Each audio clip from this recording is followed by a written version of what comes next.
Okay, so let's get started. Welcome to this week's edition of the 10X Business Owners Mastermind Call. My name is John Pyron, the business doctor. I'm glad to be here.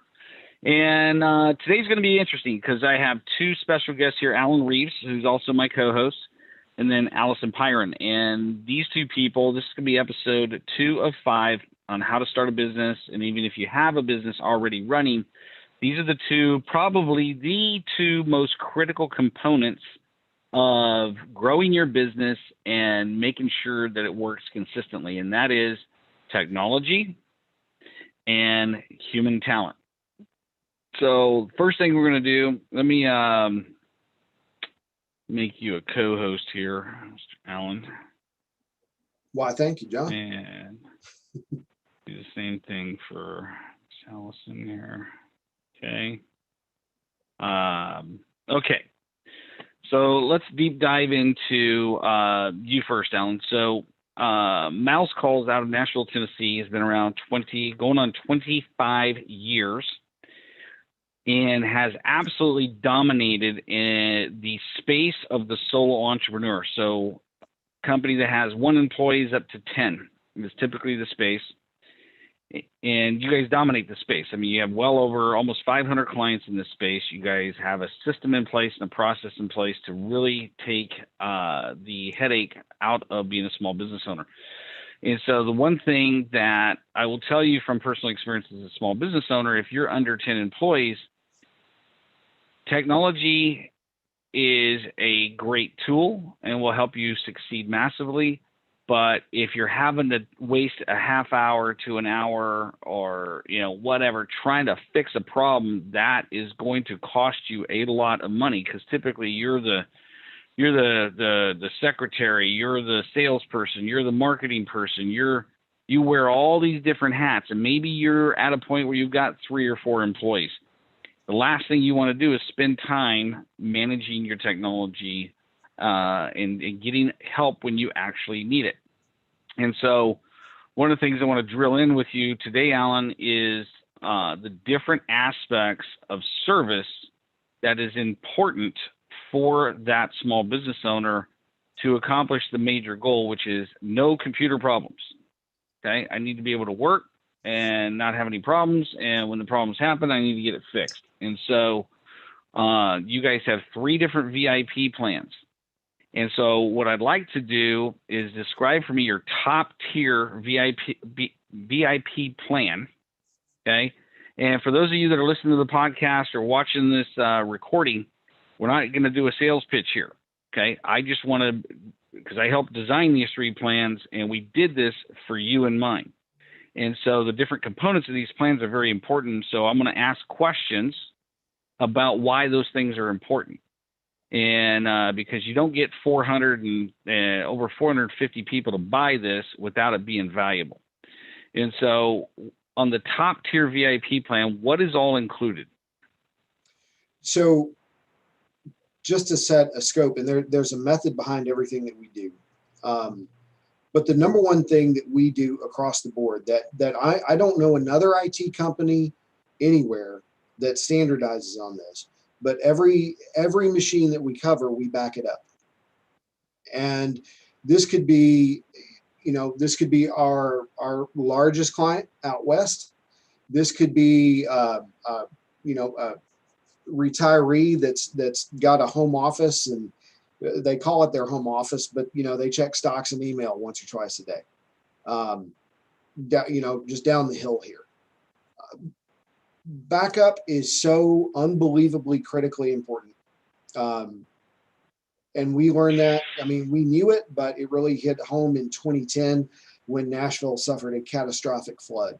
And we did not have one client on a service plan, even back then, that lost any data. Not one. We dealt with a lot of people that did. Oh, it was awful.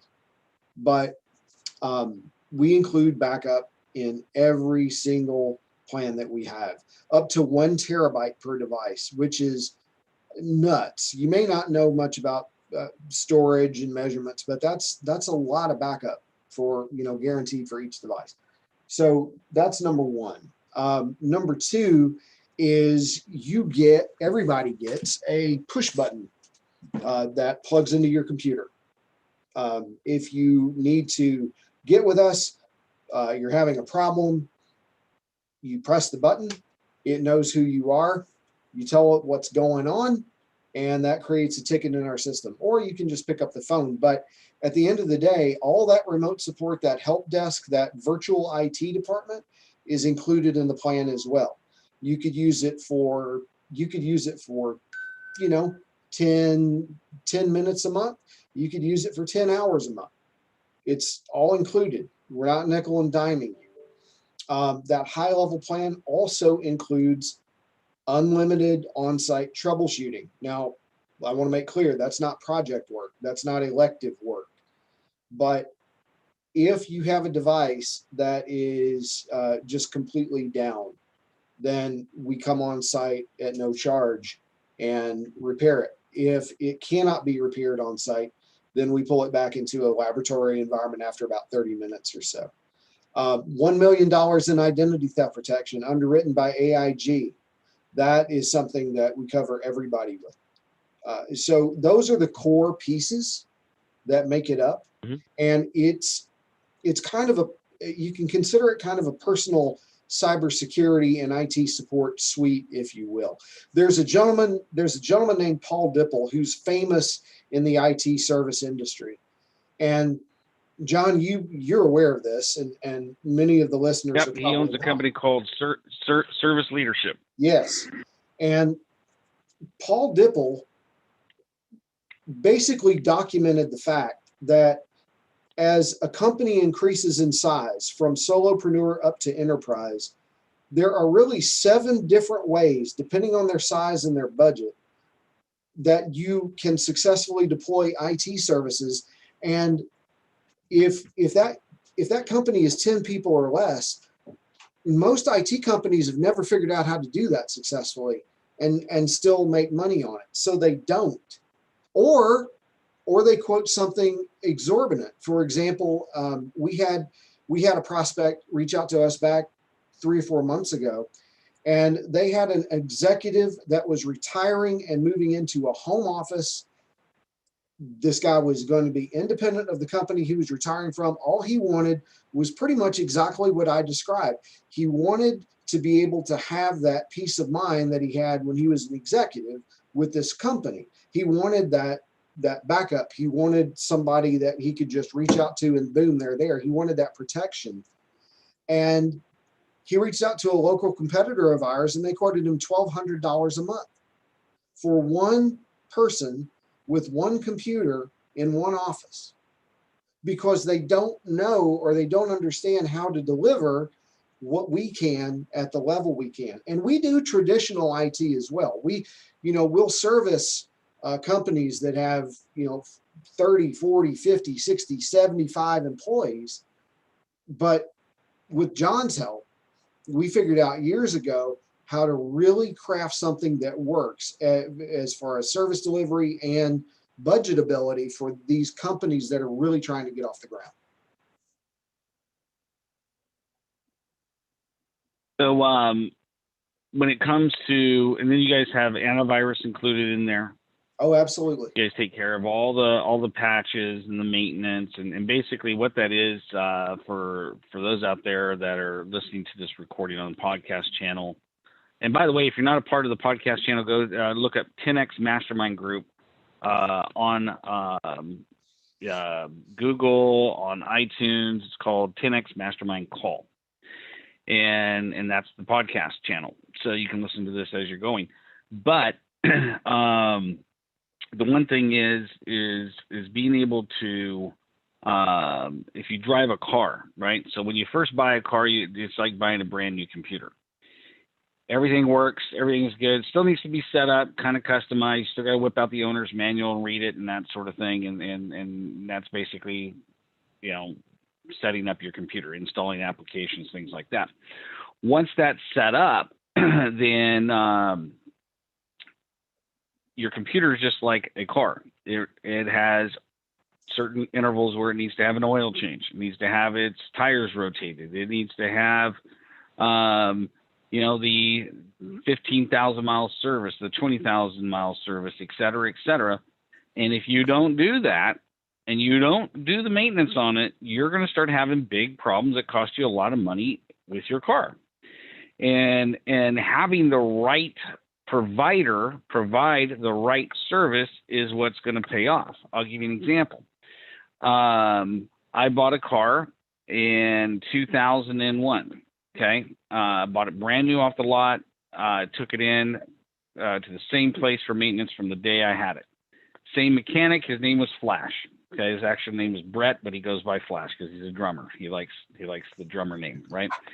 And he was the only guy allowed to touch the car. And everything ran perfectly smooth. That car, I'd never had a single problem with that car. Okay.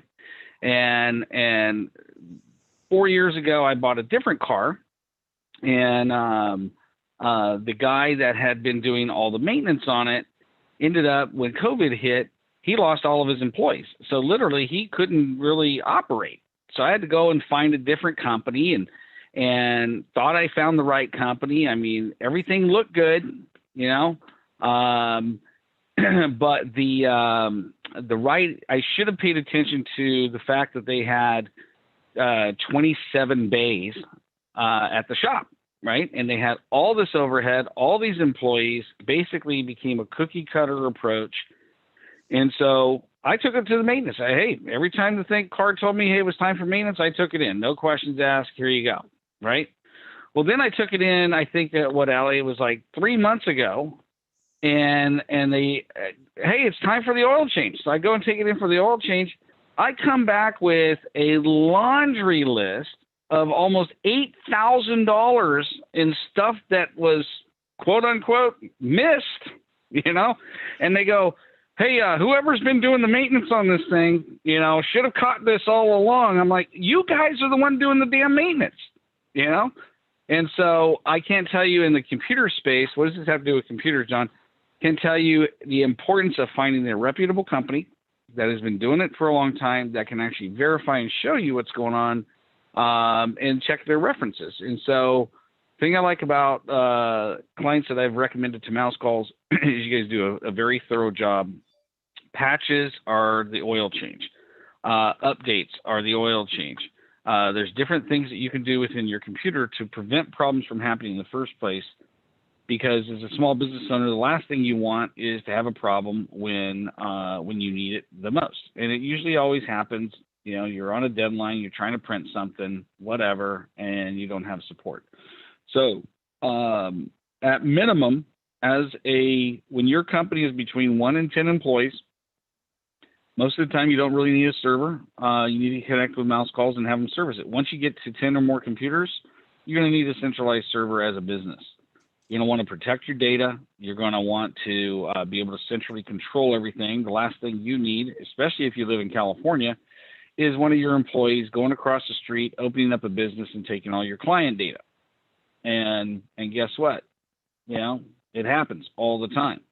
But if you don't have network security and controls in place, and that's where making sure that you have a good, solid technology plan. So let me land the plane here. As a small business owner, if you're between 1 and 10 computers, you need to have somebody supporting your stuff. Last thing, you got too many hats you're wearing, to have to deal with this. Once you get to 10 or more, you need to have an annual technology plan. You need to have a disaster recovery plan. You need to have that tested. They need to prove to you that they can back up your data, because it only matters when a disaster happens. You don't need car insurance until you get into a car accident, okay? You don't need homeowners insurance until the fire happens. But you can't go to the insurance company and go, hey, the house is burning down. Can I get insurance now? Hey, I just got into a car accident. Now I think I want that extra coverage that you've been trying to talk to me about. Don't let that be you. I can tell you story after story after story of how many times I've had heartbreaking conversations with business owners who lost all their stuff. Okay. literally less than, I don't know, when did I talk to Rio? Like an hour ago. Okay. It's not a computer, but cell phone. Okay. And you guys cover cell phones too. And so the thing is he's like sitting around on Saturday relaxing, and all of a sudden he hears thunk, thunk, thunk, thunk. Hey man, where's my cell phone? You know? And he's like, oh crap. He left his cell phone in the pocket of his shorts that he put in the washing machine. So he goes and gets, poor guy, man, goes and gets it, has to go get a new cell phone. Well, it wasn't being maintained. He's going to be calling you, by the way, because he needs to have that stuff maintained. But he's like, yeah, I was able to get a new cell phone. That's not the big part. It's the freaking backup, man. I lost a ton of photos, you know, and his business is highly dependent upon photos. And so don't let that be you. Okay. Don't step over dollars to pick up pennies. And I see too many small business owners wasting too much time trying to troubleshoot their own crap, trying to be the IT person when all they need to do is just pick up the phone. So go to mousecallsonline.com and mention that you saw the, that you were referred from this call, and they'll take really good care of you. So any other things that you want to add for the small business owner as it relates to technology for a business? I'm just going to expand very, very quickly on your car analogy because it's a good one. Let's add something to that mix. Let's just pretend for a minute that there are people out there that are walking around parking lots and they are taking the locks out of your cars, replacing them with their own locks that only they have the key to, and charging you a ransom to be able to access your own car again. Basically, they're charging you thousands of dollars to give you your own locks back so you can unlock your car and use it. That's what's happening out there. That's what just happened to the Colonial Pipeline that was in the news all last week, where they had to shut down and drove crazy gas shortages and outages in the South. Their computer network was hit with what's called ransomware. And hackers got in, and there's all kinds of ways they get in. But hackers got in and they encrypted the data for that organization's accounting department and prohibited them from operating. They charged a $5 million ransom, which was paid just so they could begin billing customers again. And what I run into, John, is the small business owner has this mentality. A lot of them have the mentality of, well, I'm small potatoes. That can't happen to me. It's the opposite. It's the opposite. Happens all the time. You're actually, you don't think Colonial Pipeline had mechanisms in place and a budget to protect them from things like this, and they got hit anyway. The small guy typically has nothing that's very robust, or they think that, or they presume that OneDrive is a backup, which it's not. OneDrive can be a ransomware vector as well. They think that iCloud has everything. It doesn't. So these are things that you've got to think about. Just the same way that you think about insurance. You don't typically, if you're going to insure your business and you've got some degree of operational maturity, you typically don't go, okay, what is the absolute least amount I can get away with covering for my business? And oh, by the way, well, if I've got these big deductibles or I've got a massive liability hole here, I'm going to live with that. That's probably not the way you're thinking about things. And if that is the way you're thinking about things, you've got bigger problems than I can solve. But that is something that I go to with everybody. If you are in any sort of commercial enterprise, I don't care if you're bringing in $40,000 a year, you need an IT budget of some sort. I couldn't have said it better myself. So I want to welcome Celeste to the call, and any questions that you have, any business challenges that you have, just put it in the chat window, and we're going to open this up for live Q&A here in a second. I want to get to Allison real quick. And so thanks, Alan. I appreciate it. want to get to Allison real quick, and let's talk about the importance of assessing current and existing employees.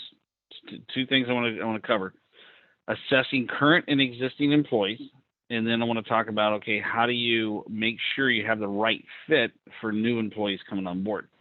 So a lot of businesses, when they get to probably around the $250,000, $500,000 range, they're going to start hiring their first, second, or third employee. So depending on the business, could be sooner than that. And what I witnessed, God, for so many years is here we are, we're at $1 million, we're at $1.5 million, we've got 12, 13, 14 employees, and now we're looking to hire another one, when in reality you really don't.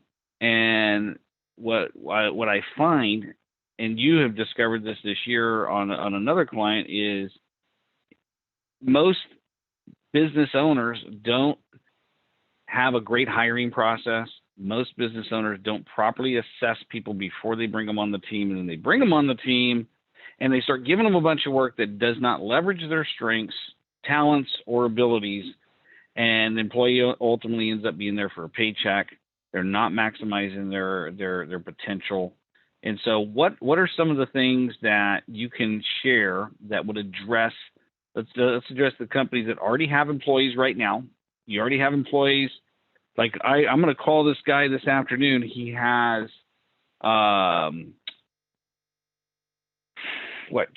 employees, something like that. And we know a friend of ours that works there, and he says the guy's an ass. Okay. Okay. The guy has nothing but constant turnover in the operations area, and he can't figure out why, and so address something like that. How would you go about, what are some of the things that you can do, or a way that you would tackle that problem with that owner? What advice would you give that owner? You're on mute.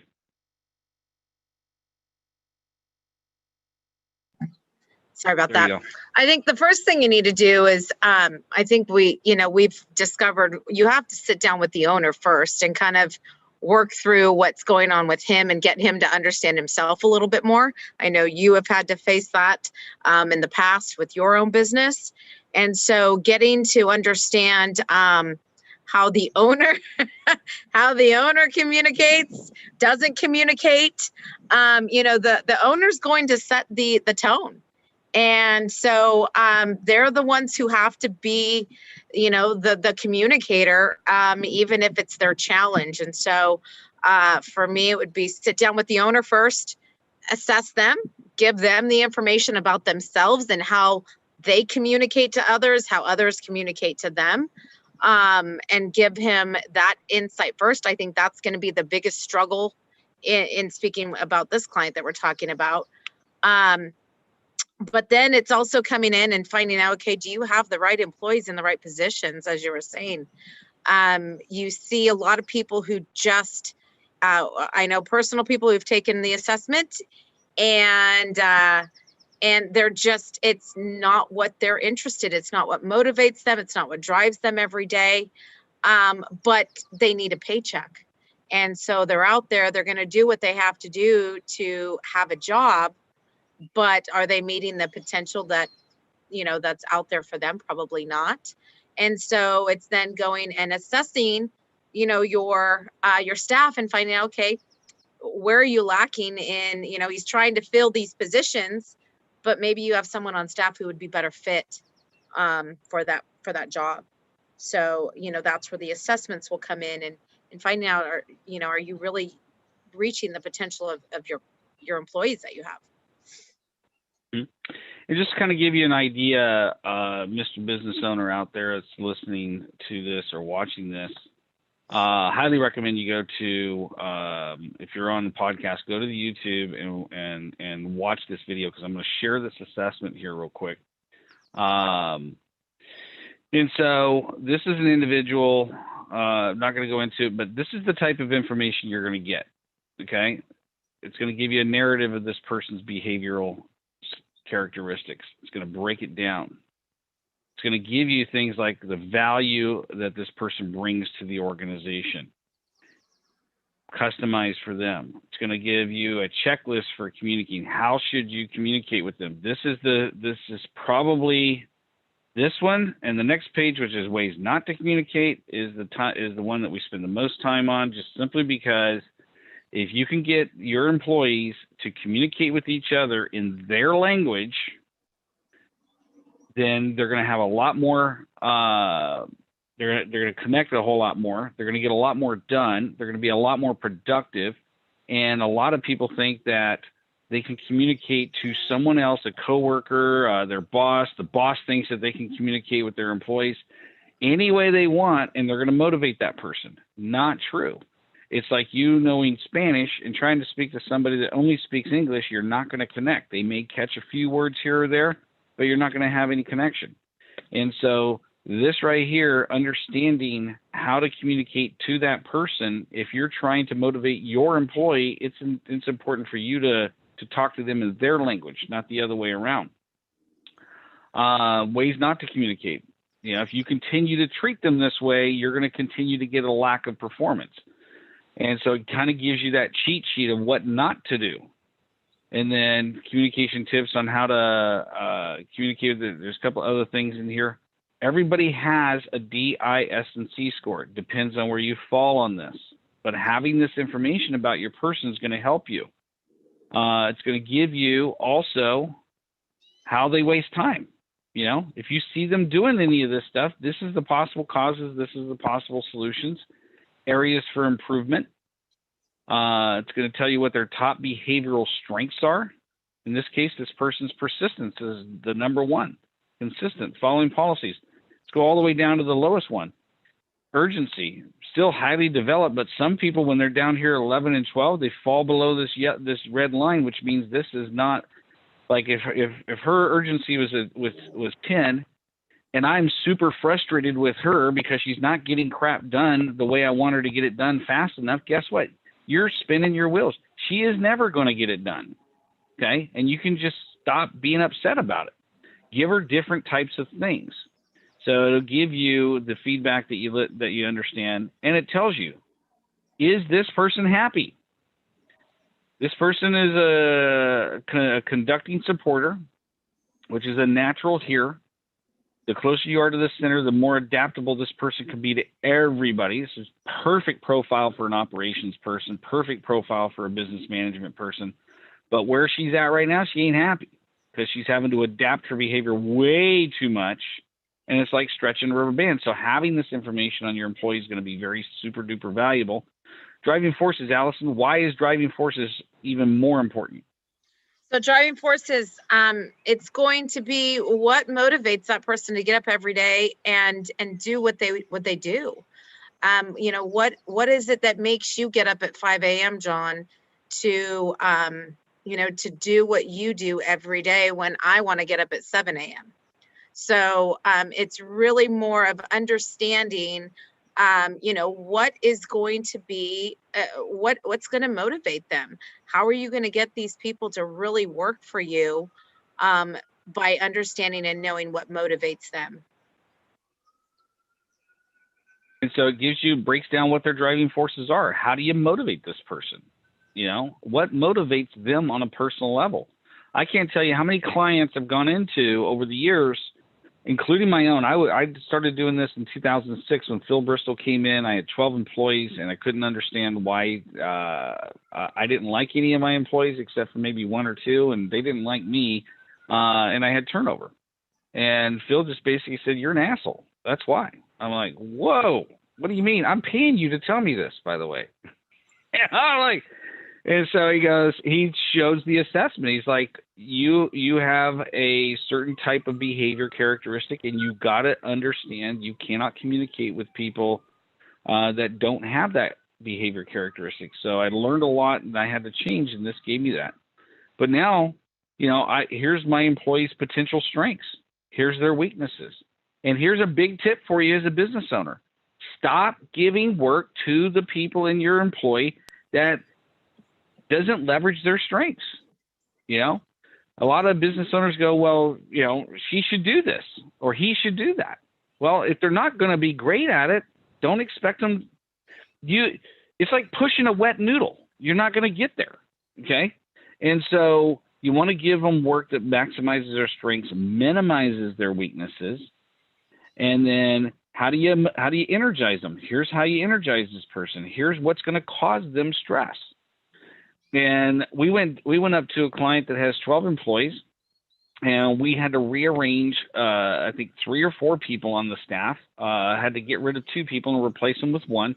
But that staff is running at peak performance now, better than they have in the 30 years they've been in business, because they got the right people doing the right things with the right motivation, with the right strengths, and minimizing everybody else's weaknesses. Well, and so we did that by assessing everybody.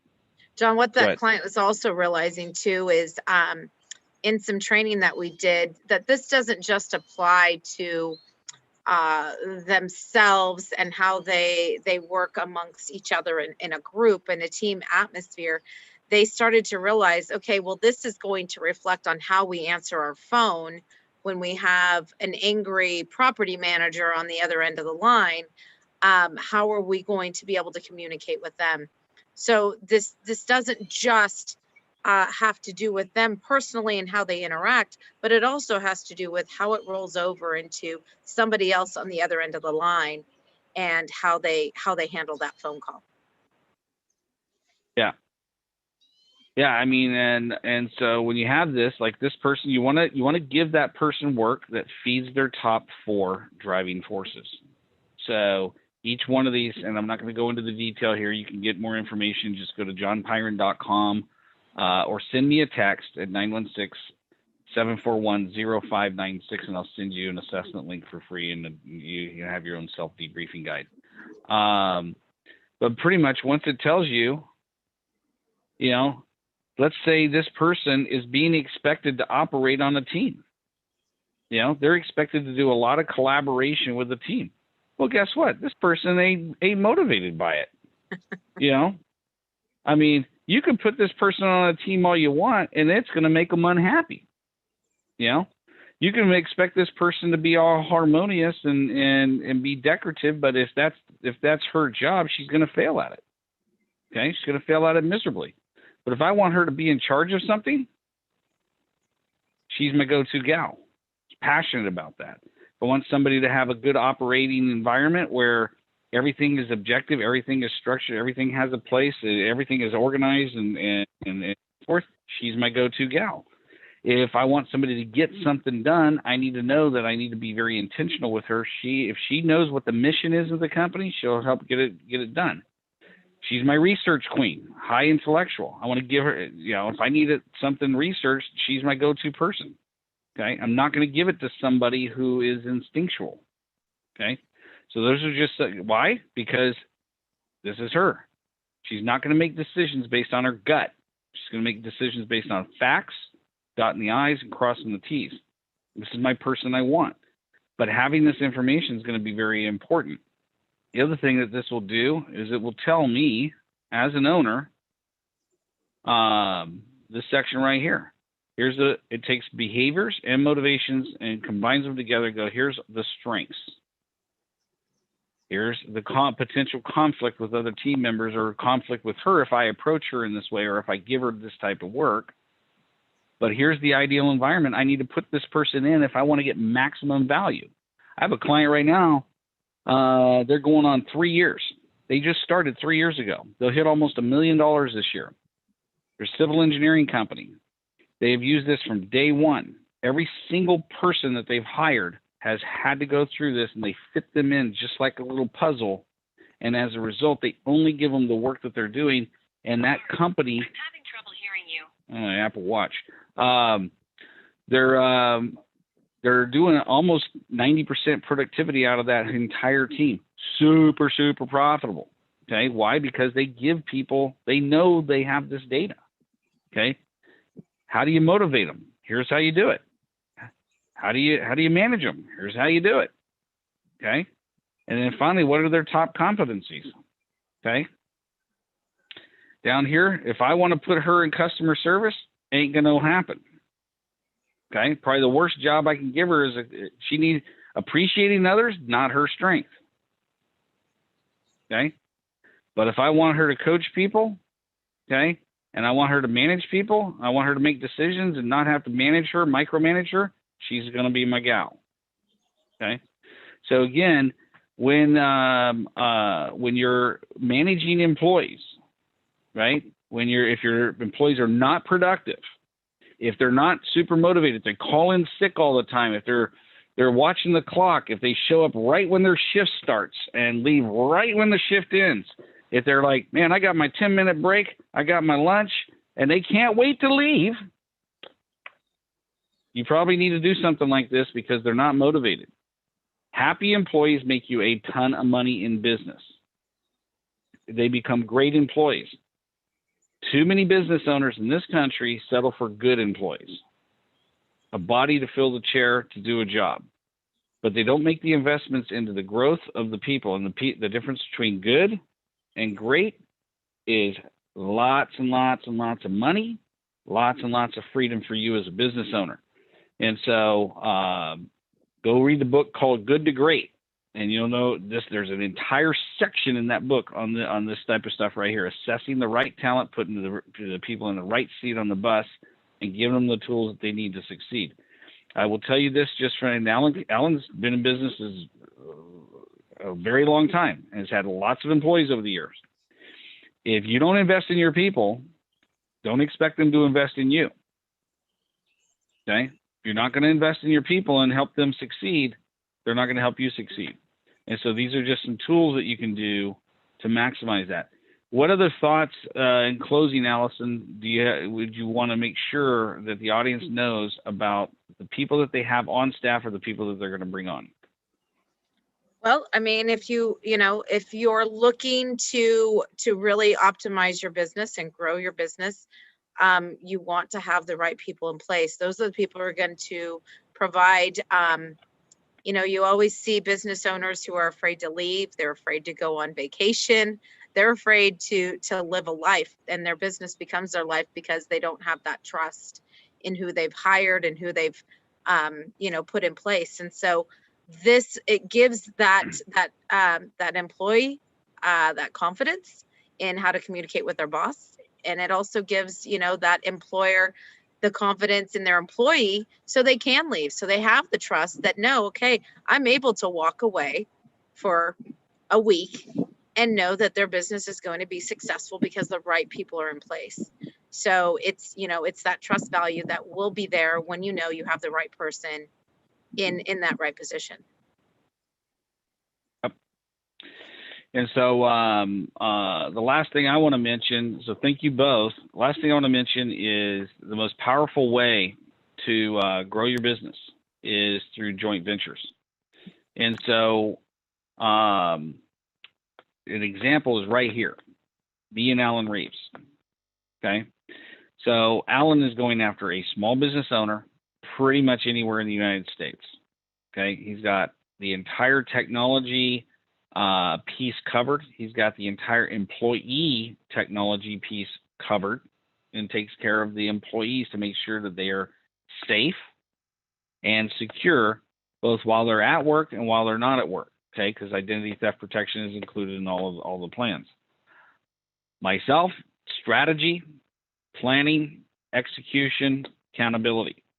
Allison, it's maximizing human talent and human potential to get the most out of the people that work for you so that they're super duper productive, which makes them very effective, which allows you as the business owner to have the freedom that you're looking for. Joint venture is right here on the screen. All of us are going after the exact same client. And so if you're a small business owner and you have any challenges, okay, or actually, let me state this question a different way. If you're a small business owner located anywhere in the United States and you have a professional service business, this is the A-team for you. So you can contact Alan, you can contact myself, you can contact Allison, and we will come in and we will hit your business from all different angles. Okay. And how you get there, you can do a couple of things. Number one, you can go to mousecallsonline.com and book a time to talk to Alan. You can go to johnpyron.com and you can book an appointment to talk to me. And you can also send a text to 916-741-0596. But if you haven't had your technology, there's one thing I can tell you right now. I'm not a computer engineer. Okay, I know this. I've owned 4 IT companies. I've staffed a lot of engineers, and I still do not trust my decisions around technology. Okay? And so if you have not had your technology evaluated, maybe you have 1 computer, maybe you have 50 computers. But if you are a business owner like myself, you're not an engineer. Your IT company can tell you all they want. Everything is great. Life is good. We don't seem to have any problems until the problem happens. Okay?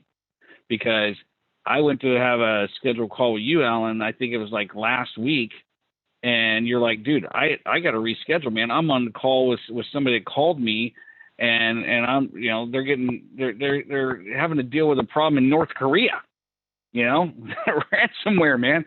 And it's like, but they had, they had an IT company, but I thought they were being taken care of, right? So if you've never had a second opinion, okay, Mouse Calls has a program called Second Opinion Service. You should have them evaluate your technology at minimum. They're either going to do one of 3 things. Your current IT company is doing a great job, pat them on the back, continue to pay the bill. Number 2, they're not doing a great job, and here's all the problems that they need to fix, and you need to go and have them fix them, okay? Or number 3, they're not doing a great job, and you're open to switching, okay? That's the only 3 areas that you should have. You should do this at least once a year minimum. Even if you hire Mouse Calls, you should have somebody else come in, okay? And because you're not an engineer as a business owner, okay? But all you're going to do by doing that is verify Mouse Calls knows their crap, and they know what they're doing, okay? So if you're a business owner and you have employees, I guarantee you have problems and challenges, and you're frustrated, and there's things that keep you up at night. So hit me up. I'll chat with you for 10 minutes. If there's anything I can help you with or recommend somebody, be more than happy to.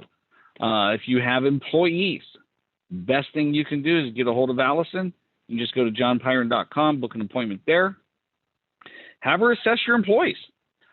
She'll give you, the owner, an assessment for free. It's just like high school, man. Here's never mind, I'm not even going to compare the analogy, but here's your first one for free, man. But once you have that assessment for free and do it on yourself, you'll see the value. And then she'll be able to talk to you about how she can help you get all your employees on the right page. So hope this has been super helpful for you. Those are the 3 things I would recommend, the 3 pillars of your business you need to make sure you have under control. Otherwise, you're just gonna plateau, and you'll stay there for years.